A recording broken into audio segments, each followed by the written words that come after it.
Sairam students, છેલ્લે આપણે લોકોએ ચર્ચા કરી હતી કોષચક્ર વિશેની ચર્ચામાં મેં તમને લોકોને છેલ્લે જે કંઈ પણ વર્ણન સમજાવ્યું બરાબર એની પીડીએફ પણ તમને લોકોને મોકલી છે અને મેં તમને લોકોને કીધેલું છે કે તમારે એ લખી લેવાનું છે બુકની અંદર, અથવા તો ટેક્સ્ટ બુકમાં સાઈડમાં તમે લખો તો પણ વાંધો નથી, અથવા તો નીટની જે બુક તમે બનાવો છો એમાં લખશો તો પણ વાંધો નથી. પણ એના માટે કોઈ એક અલગથી મટીરિયલ જેવું બનાવવાનું રહેશે તમારે, કે જેની અંદર તમે આ વર્ણન છે બધું લખી શકો. આ રફ વર્ક જે બધું હું કરાવું છું આ ચેપ્ટરના રિલેટેડ એ તમારે લખવાનું રહેશે. અત્યાર સુધી જે કંઈ પણ ચર્ચા થઈ ગઈ છે આપણે કોષચક્ર અને કોષ વિભાજન વિશેની, એની પીડીએફ મેં તમને લોકોને ઓલરેડી મોકલી દીધેલી છે. બરાબર છે? ગઈકાલની ચર્ચા જુઓ બધા લોકો. આ પીડીએફ જોઈને તમને લોકોને આ જે અત્યારે તમારી સમક્ષ મેં પેજ મૂકેલું છે એ જોઈને જ તમને લોકોને ખ્યાલ આવી જશે કે સમગ્ર કોષચક્ર, જો મનુષ્યના કિસ્સામાં વાત કરીએ તો મનુષ્યની અંદર એક કોષચક્ર પૂરું થતાં, એટલે કે એક વખતનું વિભાજન પૂર્ણ થતાં લાગતો સમય એ 24 કલાકનો છે, જે તમને બધા લોકોને ખ્યાલ છે. ગઈકાલની ચર્ચામાં આપણે આ વસ્તુ જોઈ ગયા કે કોઈ પણ મનુષ્યના કિસ્સામાં વાત કરીએ તો એક કોષચક્ર પૂર્ણ થતાં, એટલે કે એક કોષમાંથી બે કોષ બનતા લાગતો સમય, એક માતૃકોષમાંથી બે દોહિત્ર કોષ બનતા લાગતો સમય, બરાબર, એ સમય છે એ જનરલી 24 કલાકનો હોય છે. એ 24 કલાકનો ગાળો આ રીતે જુઓ વિભાજિત થયેલો છે, જે તમે લોકો ટેબલમાં જોઈ શકો છો, કે જ્યાં આંતરાવસ્થા અને એમ તબક્કો, કોષચક્રના બે તબક્કા આપણે યાદ રાખશું, આંતરાવસ્થા અને એમ તબક્કો અથવા તો માઇટોસિસ તબક્કા તરીકે જેને લેવામાં આવે છે, સમવિભાજનના તબક્કા તરીકે લેવામાં આવે છે. તો સમગ્ર કોષચક્ર દરમિયાન કોષ છે એ અંદાજિત 95% જેટલા ફેરફારો છે એ આ 23 કલાક દરમિયાન, કે જ્યારે કોષ છે એ આંતરાવસ્થામાં રહે છે એ દરમિયાન થાય છે. એ ફેરફાર ક્યાં થાય છે? તો કે કોષની વૃદ્ધિ, જેની અંદર એમ કહી શકાય કે જુદા જુદા ઘટકોનું સંશ્લેષણ, અંગિકાઓનું નિર્માણ, એનું દ્વિગુણન વગેરે વસ્તુ, અને ડીએનએ છે એનું સ્વયંજનન. બરાબર છે? તો એ બંને પ્રક્રિયા છે એ પ્રક્રિયા થતાં પૂર્વ તૈયારીના ભાગરૂપે અંદાજે 23 કલાક જેટલો સમય કોષને લાગે છે. બરાબર છે? એટલે કે 95% જેટલો સમય તો કોષ છે એ આંતરાવસ્થામાં જ રહે છે.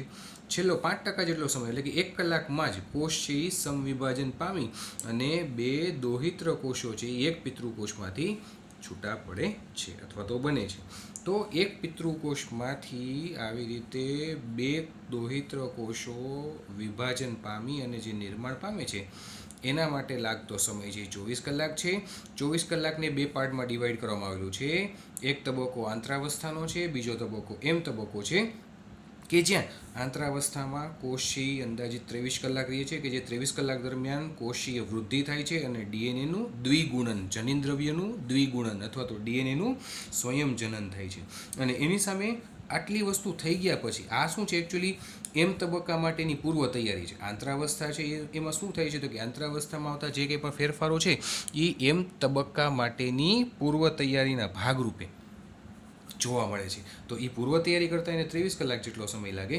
તૈયારી થઈ ગયા પછી એમ તબક્કો, એટલે કે સમવિભાજન પ્રક્રિયા છે, એ સમવિભાજનની પ્રક્રિયા માટે લાગતો સમય છે એ સરેરાશ 1 કલાકનો છે. બરાબર છે? તો આવી રીતે 24 કલાક છે. એ 24 કલાકમાં એક માતૃકોષમાંથી બે દોહિત્ર કોષ અલગ પડશે, છૂટા પડશે. પછી આપણે લોકોએ કોષચક્ર વિશે વાત કરી હતી. કોષચક્રમાં તમે લોકો આકૃતિને જોઈને કહી શકો છો કે G1 તબક્કો, S તબક્કો અને G2 તબક્કો. આ 3 તબક્કા છે કેના છે? આંતરાવસ્થાના તબક્કા છે. અને કોષ જ્યારે શરૂઆત કરે ત્યારે G1 થી શરૂઆત કરશે, અને S ને પછી G2. બરાબર છે? અને એ 3 તબક્કા છે એ કેના તબક્કા છે? આંતરાવસ્થાના. અને આંતરાવસ્થા માટે લાગતો સમય છે એ 23 કલાક હતો. એક વખત કોષ G2 તબક્કામાંથી આગળ પસાર થશે એટલે તરત જ આવી જશે એમ તબક્કો. એમ તબક્કા માટે લાગુ પડતો સમય 1 કલાક છે, કે જે 1 કલાકમાં આ ચાર અવસ્થાઓ એટલે એમ તબક્કામાંથી કોષથી પસાર થાય છે. પૂર્વાવસ્થા, ભાજનાવસ્થા, ભાજનોત્તરાવસ્થા અને અંત્યાવસ્થા. આ બધી અવસ્થાઓ વિશે હવે આપણે વ્યક્તિગત વર્ણન સમજવાનું છે. એટલા માટે જ કહું છું આ બધા તબક્કા છે ને એકબીજા સાથે સંલગ્ન છે. તમને લોકોને જીવન તબક્કો આજે મેં શીખવાડ્યો, માની લ્યો. પછી S તબક્કો શીખડાવ્યો, બરાબર. પછી G2 તબક્કા વિશેનું વર્ણન તમારે સમજવું હોય ને તો પહેલાં તમને એ ખબર હોવી જોઈએ કે S તબક્કામાં શું થયું હતું. અને S તબક્કાને સમજવા માટે G1 તબક્કામાં શું થયું હતું એ સમજવું પડે. એટલે આ જે આખું ચક્ર છે ને એ ચક્રની અંદર આવતી બધી અવસ્થાઓ છે ને એ બધી અવસ્થાઓ તમને લોકોને આવડવી જોઈએ, યાદ રહેવી જોઈએ, તો આ ટોપિક તમને સમજાશે, આ ચેપ્ટર તમને લોકોને સમજાશે કોષચક્રનું. બરાબર છે. તો આ જે આંતરાવસ્થા છે એ આંતરાવસ્થાને વિશ્રામી અવસ્થા તરીકે નામ આપવામાં આવેલું છે. વિશ્રામી અવસ્થા એટલે એવી અવસ્થા કે જે બે ક્રમિક એમ તબક્કા વચ્ચે જોવા મળે છે. બે ક્રમિક એમ તબક્કા વચ્ચે અથવા તો બે ક્રમિક એમ તબક્કા, માન્ય કે પહેલો એમ તબક્કો આવ્યો એના પછી બીજી વખતનો એમ તબક્કો આવે એ દરમિયાન આખું જે ચક્ર ફર્યું એ આંતરાવસ્થા થઈ ગયું કહેવાય. એટલે કે બે ક્રમિક એમ તબક્કા વચ્ચેની વિશ્રામની સ્થિતિ, આરામની અવસ્થા એટલે આંતરાવસ્થા. અને એમાંથી એને પસાર થવું જ પડે કોષને. એવું ન ચાલે, એમ ન થઈ શકે કે ડાયરેક્ટ એમ તબક્કો જ કન્ટિન્યુઅસ રહી. કારણ કે એક કોષમાંથી બે કોષ બન્યા, હવે બે કોષમાંથી પાછા બીજા બે કોષ બનવા એટલે કે 4 કોષ બનવા માટે એને ચોક્કસ પ્રકારના રૂપાંતરણોમાંથી પસાર થવું પડે છે, ચોક્કસ પ્રકારની અવસ્થાઓમાંથી પસાર થવું પડે છે. એ અવસ્થાઓ એટલે G1, S અને G2 કે જેને આપણે આંતરાવસ્થા કહીએ છીએ. અને એમ તબક્કો પૂરો થાય ને એટલે કે અંત્યાવસ્થા પૂરી થાય ને પછી શું થાય છે? પછી કોષરસનું વિભાજન થાય છે. અને કોષરસનું વિભાજન થયા પછી બે દોહિત્ર કોષ છૂટા પડે છે. શરૂઆત ક્યાંથી થઈ હતી? જુઓ વિદ્યાર્થી મિત્રો, એક કોષથી આખું ચક્ર પૂરું થયું, છેલ્લે આપણને શું મળ્યું? બે કોષ મળ્યા. અને આ આખું ચક્ર પૂરું થતાં કેટલો સમય લાગ્યો હતો? કે 23 ને 1 24 કલાકનો સમય લાગ્યો. તો આટલી વસ્તુ આપણે લોકોએ ગઈકાલના લેક્ચર દરમિયાન જોઈ હતી. હવે આ બધી વસ્તુ કદાચ ભલે તમને અત્યાર સુધી ન સમજાણું હોય ને તો પણ ચાલશે, કારણ કે હવે આ ચક્ર છે ને એ તમને ઓવરઓલ સમજાવવા માગે છે કે તમારે આ ચેપ્ટરમાં અત્યારે આ ટોપિકમાં તમારે શું ભણવાનું છે. કોષચક્રની અંદર તમારે શું ભણવાનું છે? તો કે કોષચક્રની અંદર આપણે બે વસ્તુ ભણવાની છે, એક આંતરાવસ્થા અને બીજું એમ તબક્કો. શરૂઆત આપણે આંતરાવસ્થાથી કરવાની રહેશે. આંતરાવસ્થાની અંદર G1, ત્યારબાદ S અને G2 એ 3 અવસ્થાઓ વિશેનો અભ્યાસ કરી લેશું ને પછી આપણે એમ તબક્કો સ્ટાર્ટ કરવાનો છે. એટલે હવે આપણે જે વર્ણન સ્ટાર્ટ કરીએ છીએ ને એ બધાનું વ્યક્તિગત વર્ણન સ્ટાર્ટ કરીએ છીએ. તો બધા લોકોનું ધ્યાન હવે એકદમ સરસ રીતે ટેક્સ્ટ બુકમાં હું જે સમજાવું છું ને એના ઉપર બધા લોકો એકદમ સરસ રીતે ધ્યાન આપજો. G1 તબક્કો, S તબક્કો અને G2 તબક્કો. G1 એટલે કે ગેપ 1, S એટલે સિન્થેસિસ સંશ્લેષણ. S શબ્દનો અર્થ થાય સિન્થેસિસ. સિન્થેસિસને ગુજરાતીમાં કહેવાય સંશ્લેષણ, સંશ્લેષણનો તબક્કો. અને પછી આવે છે G2 તબક્કો એટલે કે ગેપ 2 ફેઝ. જુઓ બધા લોકો, આ અત્યારે આપણે જે ટોપિક ભણીએ છીએ G1, S અને G2 એ કેના માટેનો છે? તો આંતરાવસ્થા માટેનો આ ટોપિક અત્યારે ચાલુ છે. આંતરાવસ્થા પૂરી કરશું પછી આપણે લોકો એમ તબક્કામાં શિફ્ટ થશું. એમ તબક્કામાં આવતી જુદી જુદી અવસ્થાઓ વિશેનો આપણે અભ્યાસ આગળ વધારશું. જોઈએ પહેલાં આંતરાવસ્થામાં શું ફેરફાર થાય છે. G1 તબક્કો સંભાજન અને DNA સંયોજનની શરૂઆત વચ્ચેના મધ્યસ્થી તબક્કાને અનુસરે છે. G1 તબક્કો કોને નામ આપ્યું છે? સંભાજન. સંભાજન એટલે કે એમ તબક્કો. અને DNA સંયોજન, DNA સંયોજન એટલે S તબક્કો. તો એમ તબક્કો અને S તબક્કો એ બંને વચ્ચેનો તબક્કો એટલે G1 તબક્કો. એના માટે તમને લોકો ફરી પાછી આ આકૃતિ જુઓ એટલે તમને એક્ઝેક્ટલી ખ્યાલ આવીએ. જુઓ, આ એમ તબક્કો. એમ તબક્કો એટલે મેં તમને કીધું એ પ્રમાણે સંભાજન. બરાબર છે? સંભાજનનો તબક્કો એમ તબક્કો. જો અહીંયા મેં લખી દીધું છે એમ તબક્કો સંવિભાજન. બરાબર છે? તો એ એમ તબક્કો. અને DNAનું સ્વયંજનન. જનન એટલે નિર્માણ કરવું. ઇંગ્લિશમાં મેં તમને કીધું એ પ્રમાણે સિન્થેસિસ. તો એમ તબક્કો અને DNAના સ્વયંજનનનો તબક્કો અથવા તો સંવિભાજનનો તબક્કો અને સંયોજનનો તબક્કો એ બંને વચ્ચેનો અવસ્થા, એ બંને વચ્ચેનો તબક્કો એટલે G1 તબક્કા તરીકે એને લેવામાં આવે છે. બરાબર? ફરી પાછું કહી દઉં, આપણે અત્યારે વાત કરી રહ્યા છીએ આંતરાવસ્થા વિશેની. આંતરાવસ્થાની અંદર આપણે 3 ટોપિક સમજવાના છે, જે 3 ટોપિકના નામ છે G1, S અને G2. બરાબર છે. ચક્ર હંમેશા પહેલાં તમને એની સિક્વન્સ મોઢે હોવી જોઈએ કે પહેલાં G1, પહેલાં તમારે આટલી જ વસ્તુ યાદ રાખવાની છે, બીજું કંઈ નવું યાદ નથી રાખવાનું. આમાં કંઈ અઘરું નથી, ઉલટાનું બહુ ઇન્ટરેસ્ટિંગ ટોપિક છે આ. G1, પછી S, પછી G2 અને પછી આવે છે M તબક્કો અને પછી ફરી પાછો શરૂ થશે G1 તબક્કો. બરાબર છે. આવી રીતે ઓવરઓલ યાદ રાખો. તો આ G1 ફૂલ ફોર્મ શું આપ્યું છે? તો કે ગેપ 1, ગેપ પડે છે. કોની વચ્ચેનો ગેપ છે આ G1 છે? તો M અને S વચ્ચેનો. એમ એટલે તો કે માઇટોસિસને ગુજરાતીમાં શું કહેવાય? સમવિભાજન. તો આ સમવિભાજનનો તબક્કો. એસ એટલે સિન્થેસિસ, સંશ્લેષણ. કોનું સંશ્લેષણ કરવાની વાત કરે છે? તો કે ડીએનએનું. તો ડીએનએના સ્વયંજનન માટેનો તબક્કો એટલે એસ તબક્કો. તો આ એમ તબક્કો અને એસ તબક્કો એ બંને વચ્ચેનો તબક્કો અથવા એ બંને વચ્ચેની અવસ્થા એટલે G1. એટલે આંતરાવસ્થામાં તમારે યાદ રાખવાનું સંવિભાજન અને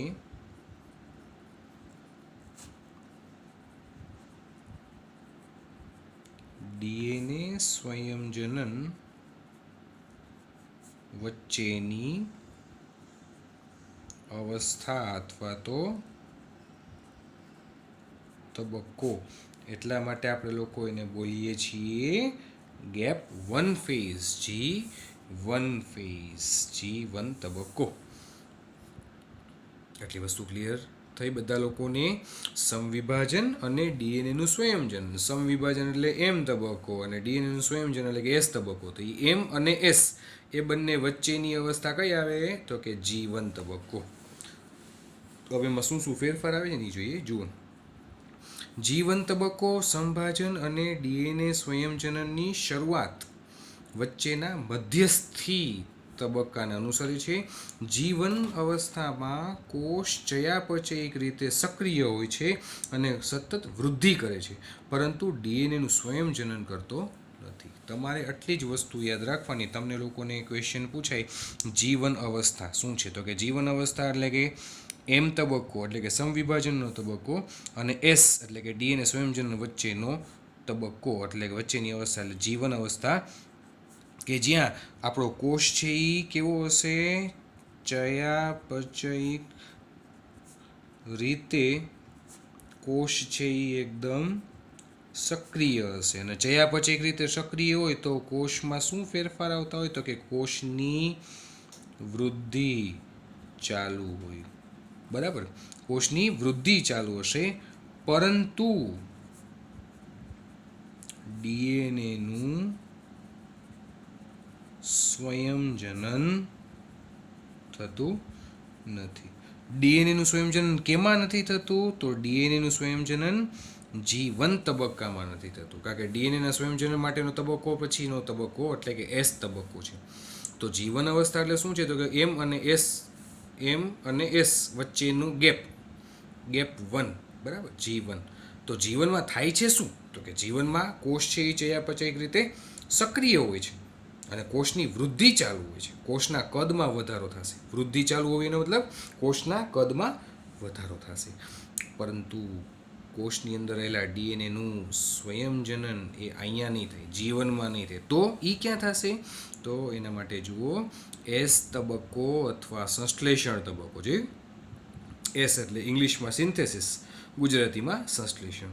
એસ તબક્કો અથવા સંશ્લેષણ તબક્કો. આ તબક્કા દરમિયાન ડીએનએનું સંશ્લેષણ તેમજ તેનું સ્વયંજનન થાય છે તથા આ સમય દરમિયાન પ્રત્યેક કોષમાં ડીએનએની માત્રા બમણી થઈ જાય છે. એટલે કે આ G1 તબક્કો પૂરો થાય ત્યાર પછી આપણે લોકો આવું એક રફલી ચાર્ટ જેવું જ બનાવીએ એટલે આપણને ઇન્ટરેસ્ટિંગ લાગે, સમજવાની મજા આવે. બરાબર છે. તો G1 પછીનો આવો આ તબક્કો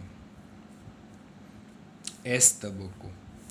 એસ તબક્કાનું નામ શું છે? એસ તબક્કાનું નામ છે સંશ્લેષણ તબક્કો. બરાબર.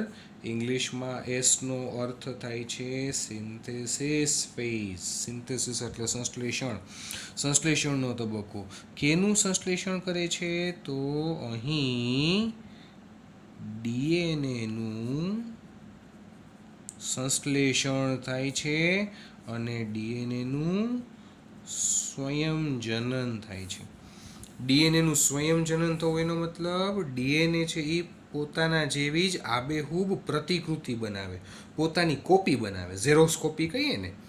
તો જે પ્રકારનું ડીએનએ હશે ને આપણી પાસે, એ ડીએનએના જેવી જ બીજી 2 કોપી ડીએનએની તૈયાર થવી, એને ડીએનએનું સ્વયંજનન કહેવાય. અથવા તો તમે અહીંયા બીજો શબ્દ યુઝ કરી શકો, દ્વિગુણન. ડીએનએનું અથવા તો જનીન દ્રવ્યનું શું થયું? ડબલ થયા, દ્વિગુણન થયું, ડીએનએનું દ્વિગુણન થયું. એટલા માટે જો અહીંયા લખ્યું છે કે આ સમય દરમિયાન પ્રત્યેક કોષમાં ડીએનએની માત્રા કેવી થઈ ગઈ? ડબલ, બમણી, દ્વિગુણન. જો ડીએનએની શરૂઆતની માત્રા 2C હોય તો તે વધીને 4C થઈ જાય છે, છતાં પણ રંગસૂત્રોની સંખ્યામાં કોઈ પણ વધારો થતો નથી.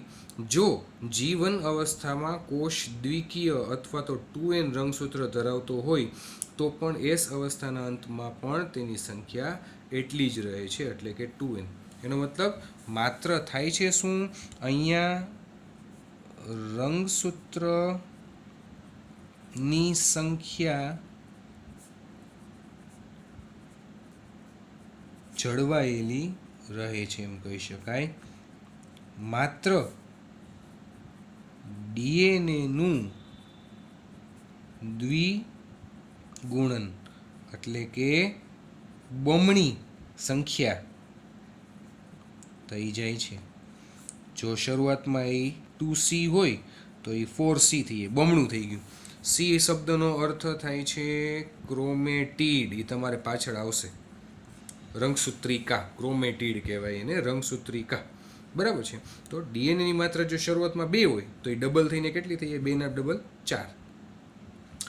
ખાસ વસ્તુ યાદ રાખવાની કે સંશ્લેષણાત્મક તબક્કા દરમિયાન માત્ર ડીએનએનું સંશ્લેષણ થાય છે, અથવા તો ડીએનએનું સ્વયંજનન થાય છે, અથવા તો ડીએનએનું દ્વિગુણન થાય છે.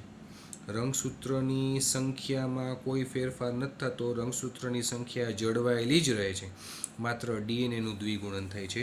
રંગસૂત્રની સંખ્યા દ્વિકીય 2N એટલે દ્વિકીય હોય છે.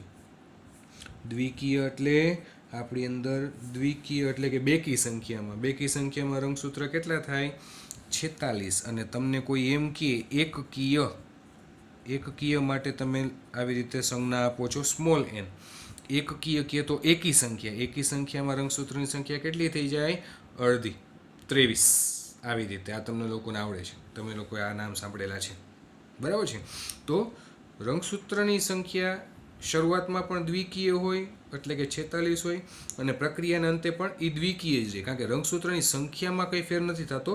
તમારે એટલી જ વસ્તુ યાદ રાખવાની છે, માત્ર રંગસૂત્રમાં આવેલું જે ડીએનએ છે ને એ ડીએનએનું દ્વિગુણન થાય છે, ડીએનએની માત્રા બેવડાઈ જાય છે, એવું કહેવા માંગે છે વર્ણનમાં. જો રંગસૂત્રોની સંખ્યામાં કોઈ પણ વધારો થતો નથી. જો G1 અવસ્થામાં કોષ છે એ દ્વિકીય એટલે કે 2N રંગસૂત્ર ધરાવતો હોય તો પણ S અવસ્થાના અંતમાં તેની સંખ્યા એટલી જ રહે છે, એટલે કે 2N જ રહે છે. પ્રાણી કોષમાં S અવસ્થા દરમિયાન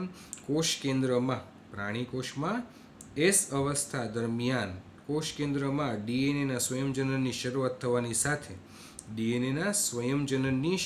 થવાની સાથે તારા કેન્દ્રના કોષરસમાં દ્વિગુણનની શરૂઆત થવા લાગે છે. તારા કેન્દ્ર રૂપી અંગિકા પ્રાણી કોષની લાક્ષણિકતા છે. 8મા ચેપ્ટરમાં આવી ગયું, મેં તમને લોકોને અવારનવાર કીધેલું છે.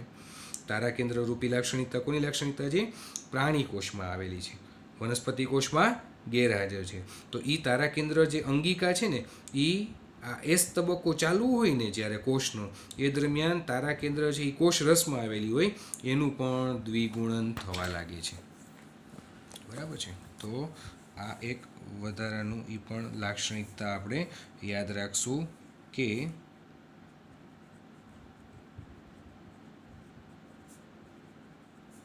તારા કેન્દ્ર બેવડાય છે. ક્યાં? કોષરસમાં. ક્યારે? તો કે કોષ જ્યારે એસ તબક્કામાં હોય ને તે દરમિયાન જ. બરાબર છે. તો આ આટલી વસ્તુ આપણે યાદ રાખશું એસ તબક્કાના સંદર્ભમાં. આપણે અત્યારે વાત ચાલુ છે આંતરાવસ્થા વિશેની. આંતરાવસ્થામાં આપણે આ 3 તબક્કા સમજવાના છે. G1, S અને G2 ચક્ર આપણે બધા લોકોને હવે યાદ છે. G1 S G2 M, પાછું G1 S G2 M. G1માં કોષ એક દાખલ થાય, એ એમ તબક્કા સુધી પહોંચે, એમ તબક્કામાંથી બહાર નીકળે ત્યારે એ એક કોષમાંથી 2 દોહિત્ર કોષ આવી રીતે છૂટા પડી ગયા હોય. આ કોષ વિભાજન. એના માટે આ અવસ્થામાં એને 23 કલાક જેટલો સમય લાગે છે, જ્યારે આ અવસ્થા પ્રાપ્ત કરતા એને 1 જ કલાકનો સમય લાગે છે. આ વસ્તુ મેં તમને ગઈકાલે સમજાવી, આજે રિપીટ કરી અને અત્યારે ફરી પાછું સમજાવું છું. બરાબર. તો હવે ગેપ 1 ફેઝ G1 તબક્કો જે છે, ગેપ 1 તબક્કો એ શું છે? તો કે એ એમ તબક્કો અને એસ તબક્કો, એટલે કે સમવિભાજન અને ડીએનએના સ્વયંજનન વચ્ચેનો તબક્કો છે. એટલે એ બંને વચ્ચે આવતો ગેપ છે, જેને G1 ફેઝ તરીકે ઓળખવામાં આવે છે. G1 ફેઝમાં શું થતું હોય? તો G1 ફેઝમાં કોષ ચયાપચય એક રીતે સક્રિય છે. કોષની વૃદ્ધિ એટલે કે કોષના કદમાં વધારો થતો હોય છે, વૃદ્ધિ ચાલુ હશે, પરંતુ કોષમાં ડીએનએનું સ્વયંજનન નહીં થાય, કારણ કે ડીએનએનું સ્વયંજનન એ એના પછીનો તબક્કો. G1 પછીનો તબક્કો એટલે એસ તબક્કો. હવે કોષ છે એ એસ તબક્કામાં આવે છે. એસ તબક્કો એટલે સંશ્લેષણાત્મક તબક્કો, સિન્થેસિસ તબક્કો, કે જ્યાં ડીએનએનું સંશ્લેષણ અને સ્વયંજનન થાય છે. એટલે કે ડીએનએનું દ્વિગુણન થાય છે, ડીએનએની સંખ્યા ડબલ થાય છે, બમણી થાય છે. આવી રીતે જુઓ, ઉદાહરણ તરીકે મેં સમજાવ્યું છે.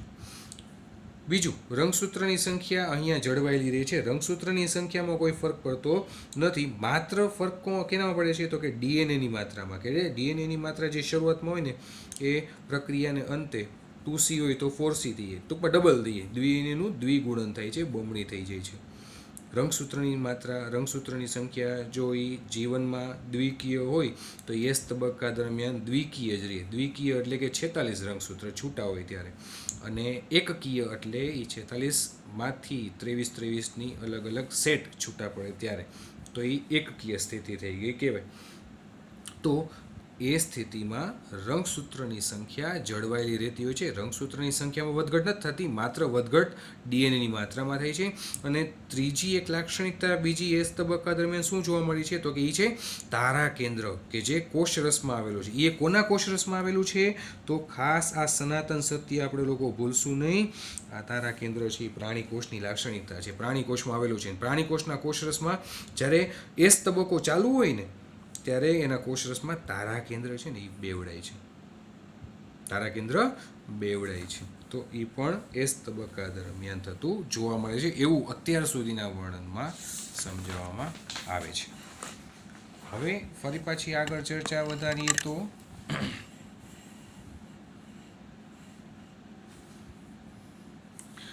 G2 અવસ્થા.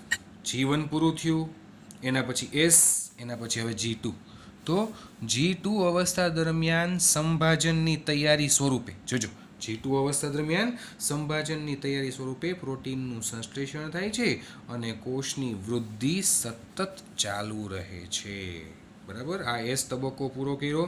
એસ તબક્કામાં તમારે 3 મુખ્ય મુદ્દા યાદ રાખવાના છે. એક, આ પહેલો મુદ્દો ડીએનએનું સંશ્લેષણ અને સ્વયંજનન. બીજો મુદ્દો રંગસૂત્રની સંખ્યા જળવાયેલી રહે, દ્વિકીય હોય તો દ્વિકીય જ રહે. અને ત્રીજો મુદ્દો તારા કેન્દ્ર બેવડાય છે. એસ તબક્કો પૂરો થાય, એસ તબક્કા પછીનો તબક્કો જેનું નામ છે G2 ફેઝ, G2 તબક્કો. G2 તબક્કા દરમિયાન પ્રથમ ફેરફાર કે G2 અવસ્થા દરમિયાન સંભાજનની તૈયારી સ્વરૂપે પ્રોટીનનું સંશ્લેષણ થાય છે અને કોષની વૃદ્ધિ સતત ચાલુ રહે છે. સંભાજન પામવા માટે, સંભાજન માટેની પૂર્વ તૈયારી એટલે કે પ્રોટીનનું સંશ્લેષણ, ચોક્કસ પ્રકારના પ્રોટીનનું નિર્માણ સંભાજન કરવા માટે જરૂરી એવા પ્રોટીનનું સંશ્લેષણ એ ક્યાં થાય છે? G2 તબક્કા દરમિયાન. અને બીજી એક ફરી પાછી અદ્વિતીય વસ્તુ શું થાય છે? તો કે કોષીય વૃદ્ધિ ચાલુ રહે છે. કોષીય વૃદ્ધિ ચાલુ રહે છે. સંભાજન માટેની પૂર્વ તૈયારી પ્રોટીનનું નિર્માણ કરે છે G2 અવસ્થા દરમિયાન અને કોષની વૃદ્ધિ થાય છે. એટલે ફરી પાછું આ ચક્રના સંદર્ભમાં બોલું તો કોષ પહેલાં G1માં હોય. G1 એટલે કે M તબક્કો અને S તબક્કો વચ્ચેનો તબક્કો એટલે કે G1. અહીંયા આપણો આ જે કોષ છે એ ચયાપચય રીતે સક્રિય છે, કોષની વૃદ્ધિ ચાલુ છે, પણ ડીએનએનું સ્વયંજનન થતું. હવે S તબક્કામાં પહોંચશે ત્યાં સુધીમાં એનું ડીએનએનું સ્વયંજનન થઈ જશે, એટલે કે ડીએનએની માત્રા છે એનું દ્વિગુણન થઈ જશે, બમણી થઈ જશે. એની અંદર રંગસૂત્રની સંખ્યા સેમ જ રહેશે, એમાં કોઈ પરિવર્તન નહીં આવે અને કોષરસમાં આવેલ તારા કેન્દ્ર છે એ બેવડાશે. હવે એ આપણો કોષ છે G2માં પહોંચ્યો. G2 એટલે શું? તો કે M તબક્કામાં પ્રવેશવા માટેની, સંભાજન તબક્કામાં પ્રવેશવા માટેની પૂર્વ તૈયારી એ અહીંયા થાય છે. G1માં થોડી ઘણી થઈ, થોડી ઘણી Sમાં થઈ, બરાબર છે. હવે G2માં થાય છે. G2માં શું થાય? તો કે પ્રોટીનનું સંશ્લેષણ થાય છે અને કોષની વૃદ્ધિ થાય છે. શું કામ? તો કે એ M તબક્કામાં હવે પ્રવેશવા જઈ રહ્યો છે એટલા માટે.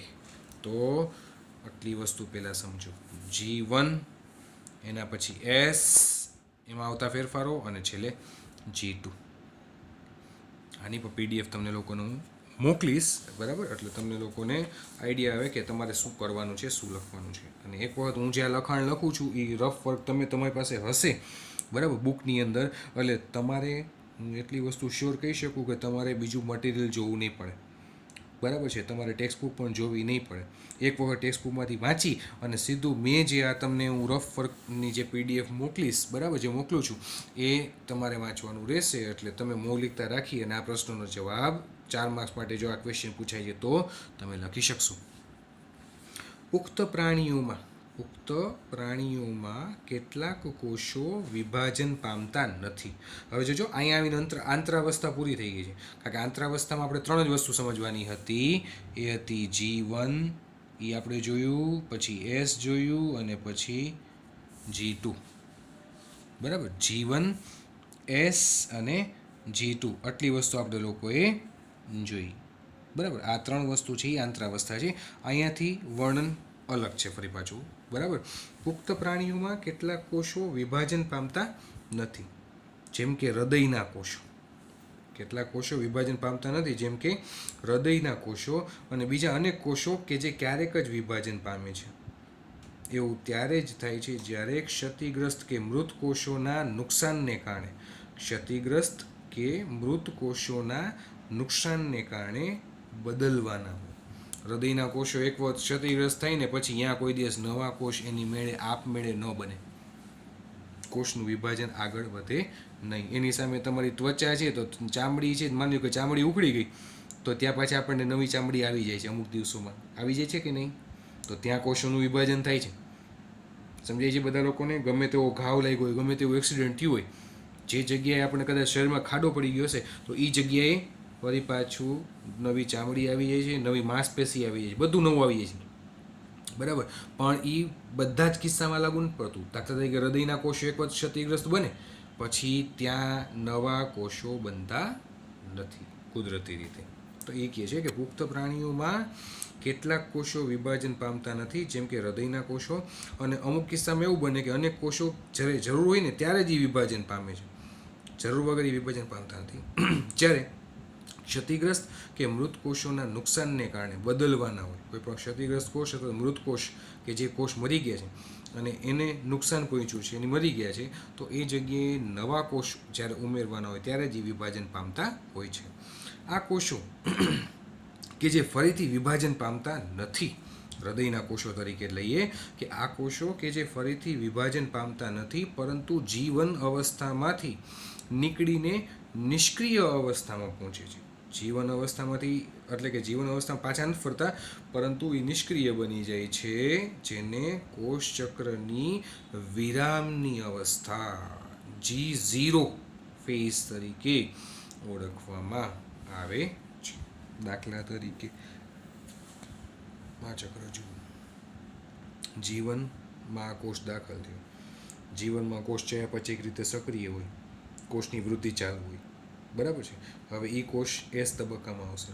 એસ તબક્કો એટલે કે સંશ્લેષણાત્મક તબક્કો. ડીએનએનું સ્વયંજનન થશે, એટલે કે ડીએનએનું માત્રા છે એ 2C હશે, તેમાંથી 4C થઈ જશે, ડબલ થઈ જશે, બરાબર છે. રંગસૂત્રની સંખ્યા સેમ રહેશે.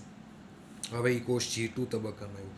G2 તબક્કો એટલે કે સમવિભાજન માટેની એમ તબક્કા માટેની પૂર્વ તૈયારી. એ પૂર્વ તૈયારીના ભાગરૂપે G2 તબક્કામાં પ્રોટીનનું સંશ્લેષણ થશે. G2 તબક્કા દરમિયાન પ્રોટીનનું સંશ્લેષણ થઈ ગયું. હવે એ કોષ છે એ એમ તબક્કામાં ગયો. એમ તબક્કામાં આ બધી જ અવસ્થામાંથી આગળ પસાર થઈ ગયો, માની લ્યો. એમ તબક્કામાં આ બધી જ અવસ્થાઓમાંથી આગળ પસાર થઈ ગયો. હવે કોષ રસનું વિભાજન થઈ ગયું ને 2 કોષ છૂટા પડી ગયા. આ 2 કોષ છૂટા પડી ગયા એટલે એક કોષમાંથી 2 કોષ છૂટા પડી ગયા એટલે કોષ ચક્ર અહીંયા આવીને પૂરું થઈ ગયું. હવે એ કોષ છે G0 તબક્કામાં જાય અને એમાં જ રહીએ. આ જુઓ, એનો મતલબ એ હવે આગળ વિભાજન પામતો નથી. જો એ G0 માંથી G1માં જાય તો આગળ વિભાજન થશે પાછું, પરંતુ એ G0માં જ રહીએ. અહીંયાથી આગળ એ વિભાજન પામવાનું બંધ કરી દઈએ છીએ. એ વિભાજન ક્ષમતા એની ગુમાવે અથવા તો વિભાજન પામતા ન હોય તો એ જે અવસ્થા છે એ અવસ્થાને આપણે એક મધ્યસ્થી તરીકે વિરામી અવસ્થા કીધું છે. G0 ફેઝ તરીકે એને આપણે લોકોએ નામ આપ્યું છે. આ અવસ્થામાં કોષો ચયાપચયની દ્રષ્ટિએ સક્રિય હોય છે. આ અવસ્થામાં કોષો કે જે ચયાપચયની દ્રષ્ટિએ સક્રિય હોય છે પરંતુ વિભાજન પામતા નથી. G0ની લાક્ષણિકતા છે ખાસ કરીને કે આ અવસ્થામાં કોષો ચયાપચયની દ્રષ્ટિએ સક્રિય હશે. એનો મતલબ એની અંદર પાચનની ક્રિયા ચાલુ હશે, ચયાપચયની ક્રિયા ચાલુ હશે, જૈવ સંશ્લેષણાત્મક જે રાસાયણિક પ્રક્રિયાઓ થતી હોય એ રાસાયણિક પ્રક્રિયા ચાલુ હશે, પરંતુ એ કોષમાંથી 2 કોષ નહીં બને, એટલે કે વિભાજન પામતા નથી. તેનું વિભાજન સજીવની જરૂરિયાત હશે ને, આવશ્યકતા હશે ને, ત્યારે જ એ વિભાજન પામે છે. ત્યાં સુધી વિભાજન નથી પામતા. વિભાજન નથી પામતા તો એ અવસ્થાને આપણે શું નામ આપશું? તો એ અવસ્થાને આપણે લોકો નામ આપશું G0 અવસ્થા. તો G1, એના પછી S, એના પછી G2. G2 પછી કયો તબક્કો આવે છે? બધા લોકોને ખ્યાલ છે. G2 પછી તબક્કો આવી જાય છે M તબક્કો. M તબક્કા પછીનો તબક્કો એટલે કે G0 ફેઝ. અને G0 પછી ફરી પાછું આવી જાય છે G1. પણ જે લોકો G0માં જ અટકી જાય છે, બરાબર, કે જ્યારે એને જરૂરિયાત હોય, અમુક કોષો એવા છે હૃદયના કોષો કે એ જરૂર હશે ત્યારે જ એનું વિભાજન શક્ય છે, બાકી નથી થતું. અમુક પ્રાણીઓમાં એ વિભાજન નથી પામતા અને અમુકમાં જરૂરિયાત મુજબ જ, આવશ્યકતા મુજબ જ વિભાજન પામતા હોય છે. હૃદયના કોષો છે તો હૃદયના કોષોમાં કોઈ દિવસ કોષ વિભાજન પામતા નથી. એકવાર હૃદય બની ગયું પછી આગળ વિભાજન સંભવ નથી. પ્રાણીઓમાં સમવિભાજન માત્ર દ્વિકીય દૈહિક કોષોમાં જ થાય છે. પ્રાણીઓમાં આવી આ સમવિભાજનની પ્રક્રિયા એટલે કે એક માતૃકોષમાંથી 2 દોહિત્ર કોષ છૂટા પડવાની પ્રક્રિયા કે જે માત્ર દ્વિકીય એટલે કે 46 રંગસૂત્ર હોય તેવી અને દૈહિક કોષો, દેહના કોષો, શરીર બનાવતા કોષો એમાં થાય છે. અને તેનાથી વિપરીત વનસ્પતિમાં સમવિભાજનની પ્રક્રિયા એકકીય એટલે કે 23 રંગસૂત્ર હોય અને દ્વિકીય એટલે કે 46 રંગસૂત્ર હોય. બંને પ્રકારના કોષોમાં થાય છે. એકકીય અને દ્વિકીય બંને પ્રકારના કોષો. વનસ્પતિની અંદર એવું ન કહી શકાય કે આપણી એમ 23 જોડ રંગસૂત્રો એટલે કે 46 રંગસૂત્રો હોય, બરાબર. પરંતુ વનસ્પતિઓમાં કોઈ પણ સ્થિતિ હોય, દ્વિકીય સ્થિતિ હોય કે એકી સંખ્યામાં એકકીય સ્થિતિ હોય, બંને પ્રકારના કોષોમાં સમવિભાજન થશે, ખાસ યાદ રાખજો. પરંતુ આપણી વાત કરીએ, પ્રાણીઓની વાત કરીએ, સસ્તનોની વાત કરીએ, મનુષ્યની વાત કરીએ તો આપણામાં સમવિભાજન છે એ કેવા કોષોમાં થાય છે? તો કે દૈહિક કોષોમાં. અને દૈહિક કોષો એટલે કેવા કોષો? તો કે આપણા શરીરની અંદર 2 પ્રકારના કોષો હોય, દૈહિક અને પ્રાજનનિક, બરાબર છે. દૈહિક કોષો અને પ્રાજનનિક કોષો અથવા તો લૈંગિક કોષો તરીકે જેને ઓળખવામાં આવે છે. લૈંગિક કોષો તરીકે શુક્રકોષ અને અંડકોષ આવે. અને શુક્રકોષ અને અંડકોષને બાદ કરતા બાકીના બધા કોષો છે એને કેવા કોષો કહેવાય? તો એ આવશે દૈહિક કોષો. તો આવા જે દૈહિક કોષો છે કે જે કેવી સ્થિતિમાં હોય છે? દ્વિકીય સ્થિતિમાં. એટલે એ કેટલા રંગસૂત્ર ધરાવતા હોય? 46. એમાં શું થાય છે? સમવિભાજન થાય છે. કેની વાત કરે છે? પ્રાણીઓની. તો પ્રાણીઓમાં સમવિભાજન માત્ર દ્વિકીય પ્રકારના દૈહિક કોષોમાં જ થાય છે. તેનાથી વિપરીત વનસ્પતિમાં સંભાજન એકકીય અને દ્વિકીય, સંભાજનની પ્રક્રિયા એ એકકીય અને દ્વિકીય બંને પ્રકારના કોષોમાં થાય છે. વનસ્પતિમાં સંતતિનું એકાંતર જનન પ્રકરણ 3ના ઉદાહરણને યાદ કરતા. પ્રકરણ 3 હજી આપણે ભણવાનું બાકી છે, વનસ્પતિમાં પ્રકરણ 3ની અંદર તમારા આ ટોપિક આવશે એકાંતર જનન ના ઉદાહરણને યાદ કરતા એવી વનસ્પતિ જાતિ અને અવસ્થાઓની ઓળખ કરો જેમાં એકકીય કોષોમાં સંભાજન જોવા મળે છે. તો એ આપણે મુદ્દો સમજવાનો છે પ્રકરણ 3ની અંદર. બરાબર છે. તો વિદ્યાર્થી મિત્રો, આજે આપણે લોકોએ ચર્ચા કરી G1S અને G2 એટલે કે આંતરાવસ્થા વિશેની. આપણે આ ટોપિકની અંદર વાત કરવાની છે આંતરાવસ્થા અને એમ તબક્કો. એમાં આજે આપણે લોકોએ માત્ર આંતરાવસ્થા કે જેની અંદર આજે G1 S અને G2 બરાબર, કે જેમાં કોષ છે એ 23 કલાક રહે છે. બરાબર ને? જેમાં કોષ છે એ 23 કલાક રહે છે G1 S અને G2. અને એ દરમિયાન આવતા એના ફેરફારો એના વિશે ચર્ચા કરી કે ભાઈ G1માં શું ચાલુ હોય, પછી Sમાં આવ્યા પછી શું થાય, અને G2માં આવ્યા પછી શું થાય. તો એ વસ્તુની આપણે લોકોએ આજે ચર્ચા કરી. અને G2 પછી ઘણી વખત જે M પછી જે G0 અવસ્થા આવી જાય છે, વિરામી અવસ્થા, એના વિશેની વાત કરી.